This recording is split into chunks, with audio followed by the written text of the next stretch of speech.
Polynomial lesson, second lesson, exercise 2.3, question number 1, second subdivision. So, இது normal division தான். ஆனால் இது வந்து ரொம்ப நல்லா தெரியும் அப்படின்னு நினச்சிட்டு ரொம்ப அசால்ட்டாக அட்டன் பண்ணுறீங்க எக்ஸாமில். ஸோ நிறைய மிஸ்டேக்ஸ் வருது சரியா. ஸோ அந்த மாதிரி சின்ன சின்ன மிஸ்டேக்ஸ் எல்லாம் நீங்கள் வந்து தவிர்த்துட்டு you want to get full marks. If you want to get full marks you have to practise சரியா. ஸோ ரொம்ப ஈஸி தான் மிஸ், இதெல்லாம் எனக்கு ரொம்ப தெரியும் அப்படின்னு கேஷுவலாக மேக்ஸ் வந்து பண்ணக்கூடாது. அட்லீஸ்ட் ஒரு 2 times ஒவ்வொரு சமையுமே நீங்கள் எழுதி நீங்களாக வந்து செஞ்சு பார்த்தீங்கன்னா தான் அது வந்து நல்லா மிஸ்டேக்ஸே இல்லாமல் எக்ஸாம் டைம்த்தில் வரும். அப்போ மட்டும் உட்காந்து ப்ராக்டிஸ் பண்ணக்கூடாது. Okay see now go to the problem. இது வந்து p of x g of x all divide பண்ணும். அதுக்கு முன்னாடி ஸ்டாண்டர்ட் ஃபார்மில் இருக்கான்னு நம்ம என்ன பண்ணணுமா செக் பண்ணணும். First p of x check பண்ணோமா. So p of x first term X power 4ல் இருக்குது. செகண்ட் டேர்மு க்யூப் டேர்ம் இல்லை. ஸோ நம்ம என்ன பண்ணணும் எக்ஸ் க்யூப். அதுக்கப்புறம் ஸ்கொயர் டேர்ம் இருக்கா ஓகே மைனஸ் எக்ஸ் ஸ்கொயர். அதுக்கப்புறம் எக்ஸ் டேர்ம் இருக்கா எஸ் ப்ளஸ் 4x அப்புறம் plus 5 okay p of x over.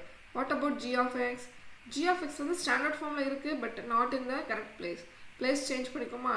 First x square அப்புறம் இது வந்து x term so minus x plus 1 அவ்வளோதான். இப்போ நம்ம என்ன பண்ண போகிறோம் p of x-ஐ g of x-ஆல் டிவைட் பண்ண போகிறோம். அப்போ நமக்கு பெரிய ஒரு கோஷன்ட் கிடைக்கும். அதுக்கப்புறம் யார் இருப்பாங்க ரிமைண்டர் இருப்பாங்க. ஸோ எல்லாமே எக்ஸ் தான், பாலினாமியல் இன் எக்ஸ் ஓகேவாம்மா. சரி நம்மளுடைய ரிமைண்டர் வந்து நமக்கு கண்டிப்பாக எப்படி கிடைக்கணும்னா இந்த டிவைட் பண்ணுறவங்கள விட இந்த இவங்கள விட சின்னதாக தான் இருக்கணும். ஒன்று எக்ஸ் இருக்கலாம் இல்லை நம்பராக இருக்கலாம் ஓகேவா. நம்ம யாரை வச்சு டிவைட் பண்ணுறோமோ அவங்கள விட சின்னதாக இருக்கும். ஓகே டிவைட் பண்ணலாமா. சரி நம்ம பெரிய கோடு போட்டுக்கோங்க. p of x எழுதலாமா. X power 4 plus 0x cube minus 3x square plus 4x plus 5. இந்த பக்கம் என்னமா இருக்குது x square minus x term plus first okay. இப்போ நம்ம என்ன செய்யணும் ஃபஸ்ட்டு டேர்மால் டிவைட் பண்ணணும். ஓகே ஸோ இங்கே எது ஃபஸ்ட்டு டேர்ம் எக்ஸ் பவர் 4, இங்கே எது first term x square. So இதை நம்ம என்ன பண்ணணும் டிவைட் பண்ணலாமா. இதை டிவைட் பண்ணல மிஸ்டேக்ஸ் கண்டிப்பாக வரும். ஆனால் நீங்கள் கேர்ஃபுல்லாக செய்யணும். ஓகே ஸோ எக்ஸ் பவர் 4 கீழே வந்து எக்ஸ் ஸ்கொயர் ஓகேம்மா. எக்ஸ் பவர் 4 எக்ஸ் ஸ்கொயரால் டிவைட் பண்ண என்னமா வரும் எக்ஸ் பவர் 4 மைனஸ் 2 அதாவது எக்ஸ் பவர் 2. இது உங்களுக்கு டவுட் வந்துச்சு அப்படின்னா எக்ஸை வந்து மேலே நியூமரேட்டரில் 4 times எழுதிக்கோங்க, கீழே டினாமினேட்டரில் 2 times எழுதிக்கோங்க. 2x கேன்சல் ஆகிடுச்சு. மிச்சம் எத்தனை இருக்குது நமக்கு எக்ஸ் ஸ்கொயர் அவ்வளோதான். ஸோ கோஷனில் வந்து எக்ஸ் ஸ்கொயர். இதுக்கப்புறம் அடுத்த ஸ்டெப்பில் தான் நிறைய மிஸ்டேக்ஸ் பண்ணுறீங்க. நல்லா கவனிங்க. இதால் என்ன பண்ணோன்னா இது ஒவ்வொரு டேர்மாக மல்டிப்ளை பண்ணி இங்கே எழுதும். இப்போ ஃபஸ்ட்டு டேர்ம் பாருங்கள் எக்ஸ் ஸ்கொயரை மல்டிப்ளை பண்ணால் இங்கே என்னமா வரும் எக்ஸ் பவர் 4. அடுத்தது எக்ஸ் ஸ்கொயரையும் minus x so minus x cube okay. அதுக்கப்புறம் 1x ஸ்கொயர் சரியா. ஸோ இங்கே மல்டிப்ளிகேஷன் பண்ணுறப்ப நிறைய மிஸ்டேக்ஸ் பண்ணுறீங்க. அதை வந்து முடிஞ்ச வரைக்கும் நீங்கள் என்ன பண்ணணும் தவிர்த்துடணும் சரியா. ஓகே ஸோ அடுத்தது இங்கே சைன் சேஞ்ச் பண்ணு மைனஸ் ப்ளஸ் மைனஸ் சரியாம்மா. ஸோ இது கேன்சல் ஆகிடுதா. இது வந்து இப்போ எக்ஸ் கியூப் வந்து பாசிட்டிவ் ஆயிடுச்சு. So positive X cube. இது ரெண்டுமே நெகட்டிவ் -3 -1 ஸோ -4x ஸ்கொயர். கீழேருந்து மேலேருந்து ஒரு ஆள் தூக்கிடுவோமா.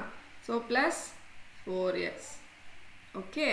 சரி இப்போ அடுத்த ஸ்டெப் நம்ம என்ன பண்ணணும் சொல்லுங்கள். அதே தான் ஃபஸ்ட்டு டேர்மால் டிவைட் பண்ணணும். ஸோ இங்கே இருக்க ஃபஸ்ட்டு டேர்ம் இங்கே இருக்க ஃபஸ்ட்டு டேர்ம் டிவைட் பண்ணால் என்ன வரும் நமக்கு ரொம்ப சிம்பிள் தானே. எக்ஸ் கியூபை எக்ஸ் ஸ்கொயரால் டிவைட் பண்ணணும். ஸோ இப்போ பண்ண மாதிரி தான் அதாவது X power 3 minus 2 so that is X power 1 so X. So இங்கே வந்து நம்ம யாரை பண்ணணும் எக்ஸ். ஸோ அடுத்து திருப்பி என்ன பண்ண சொல்லுங்கள் இந்த எக்ஸை வச்சுட்டு இங்கே வந்து பாருங்கள் ஃபஸ்ட்டு டேர்மால் மல்டிப்ளை பண்ணணும், திருப்பி இந்த எக்ஸை வச்சுட்டு இந்த செகண்ட் டேர்மை பண்ணணும், திருப்பி இந்த எக்ஸை வச்சுட்டு இந்த 3 பண்ணி தான் இங்கே பண்ணலாமா. So X into X square என்ன வருவீங்க எக்ஸ் கியூப். அடுத்து X into minus x so minus X square. இப்போ இங்கே 1 இருக்குன்னு அர்த்தம். திருப்பி 1 into x 1x. இந்த 1 உனக்கு தெரிலனா நீங்கள் 1 எழுதிக்கோங்க ஒன்றும் பிரச்சனை இல்லை சரியா. இப்போ மைனஸ் இது பாசிட்டிவ் இது நெகட்டிவ் இது என்ன ஆகிடும் கேன்சல் ஆகிடுச்சு.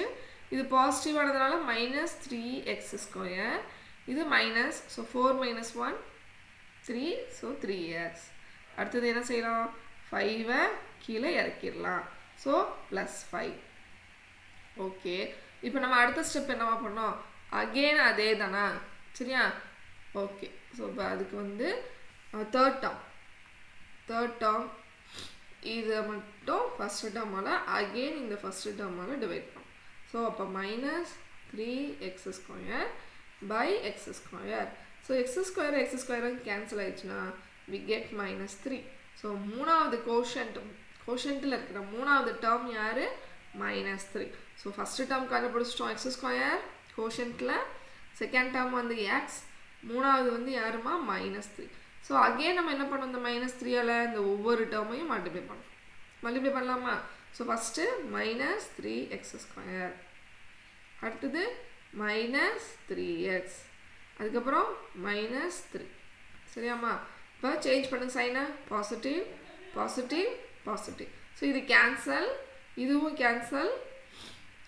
சாரி, இங்கே ஏதோ மிஸ்டேக் நடந்திருக்கு. இது ப்ளஸ்ஸு, இங்கே வந்து நம்ம மைனஸ் வரும், சரியா? ஸோ இந்த இடத்துல அடுத்தது வந்து லாஸ்ட்டு +5 +3. ஸோ அது ரெண்டையும் ஆட் பண்ணால் நமக்கு என்னமா கிடைக்கும், +8, சரியா? ஸோ இதை லைட்டாக எரேஸ் பண்ணிக்கிறேன், அவ்வளோதான். இங்கே நெகட்டிவ், இது கேன்சல், இது +8. So this is the reminder, this is the quotient. அவ்வளோதான், ரொம்ப சிம்பிள். ஸோ கோஷன்ட் என்ன நம்ம எழுதிக்கலாம், ஃபைனலாக எழுதியல திருப்பி தனியாக எழுதி வச்சுக்கோங்க. என்ன வந்துச்சு, x² டேர்ம் +x -3, அதுக்கப்புறம் ரிமைண்டர் என்னமா வந்திருக்கு நமக்கு, 8. ஸோ இதுதான் நம்மளுடைய ஆன்சர், சரியா? ஸோ பர்ஃபெக்ட் ஆன்சர் எல்லாருக்கும் கிடைக்குது, சில பேருக்கு கிடைக்கல. ஏன் கிடைக்கலன்னா அந்த சம்மை ஒரு 2 தடவை பண்ணி பார்க்கணும், சரியா? ஒரு ப்ராக்டிஸ் பண்ணணும். ஸ்ட்ரெயிட்டாக வந்து நீங்கள் எக்ஸாமில் என்ன செய்யாதீங்க, எழுதாதீங்க. எனக்கு ரொம்ப ஈஸி மேம், இதெல்லாம் தெரியும் அப்படின்னு நினச்சிட்டு எக்ஸாமில் எழுதாதீங்க. அதான் ரொம்ப நீங்கள் பண்ணுற பெரிய தப்பு, ஓகேம்மா? ஸோ இந்த வீடியோ பார்த்துட்டு நீங்களே ஒரு வாட்டி செஞ்சு செக் பண்ணி பாருங்கள். Okay, thank you.